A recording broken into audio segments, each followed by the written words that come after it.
Hero அப்படிங்கிற மாதிரி நினச்ச தருணங்கள் இல்லை. அந்த ஹீரோ அப்படிங்கிற வார்த்தைக்கு பதிலாக ஒரு நிறைவு அப்படிங்கிற வார்த்தையை பயன்படுத்தினா அது சரியாக இருக்குங்கிற மாதிரி நான் நினைக்கிறேன். நான் இருந்த ஒரு கடலோர கிராமத்து பங்கில் வந்து ஒரு 15 ஆண்டுகளுக்கு முன்னால் 2 கடலோர பங்குகளுக்கு இடையில் பயங்கர பிரச்சனை. ஸோ 2 பேருக்கு இடையில் அடிதடி நிறைய நடந்தது. வழக்காடு மன்றங்கள் அதற்கான வழக்குகள்லாம் உண்டு.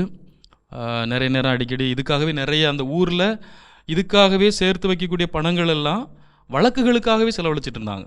அப்போது முதல் முறையாக அந்த ஊருக்கு அந்த தருணத்தில் 15 ஆண்டுகளுக்கு முன்னதாக அப்படிங்கும்போது மிக இளமை துடிப்போடு இருக்கக்கூடிய ஒரு காலகட்டத்தில் பணி செய்ய போகிறப்ப முதல்ல நாங்கள் முடிவெடுத்தது 2 கடற்கரையோர கிராமங்களில் இருக்கக்கூடிய பங்கு தந்தையர்களும் முதல்ல பேசிட்டு என்னென்ன வழக்குகள்லாம் வழக்காடு மன்றங்களில் இருக்குதோ அதை உடனடியாக நம்ம திரும்ப பெறணும். நம்ம கோர்ட்ல இருந்து முதல்ல கேஸ் எடுத்துட்டு இதுக்கு செலவழிக்கக்கூடிய செலவுகளை வந்து ஒரு உருப்படியான காரியகட்டங்களுக்கு நம்ம செலவழிக்கணும். அது கல்வியாக இருக்கலாம், அல்லது மற்ற அறச்செயல்களுக்காக இருக்கலாம், கட்டட பணிகளுக்காக இருக்கலாம்.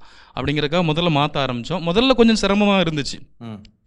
நிறைய நேரங்களில் பேச்சுவார்த்தைகள் மூலமாக நடத்துனதுனால 2 கிராமங்களில் இருந்த பெரியவங்களும் முன் வந்தாங்க. அதுக்கு முழுக்க காரணம் சொல்லுவேன். அங்கே இருந்த பங்கு தந்தையும் காரணம், நானும் என்னால் முடிஞ்ச அளவுக்கு ஒரு சிறிய பகுதியை என்னால் அதில் செயல்படுத்த முடிஞ்சு. அந்த நேரத்தில் 2 கிராமத்தில் இன்றைக்கும் அந்த கிராமத்தில் இருந்து அடுத்த கிராமத்துக்கு திருவிழாவுக்கு போகிறாங்க, அங்கேருந்து இதே பகுதிக்கு வராங்க. அந்த வழக்குகள்லாம் சின்ன சின்ன பிரச்சனைகள் இன்னும் இருக்குது.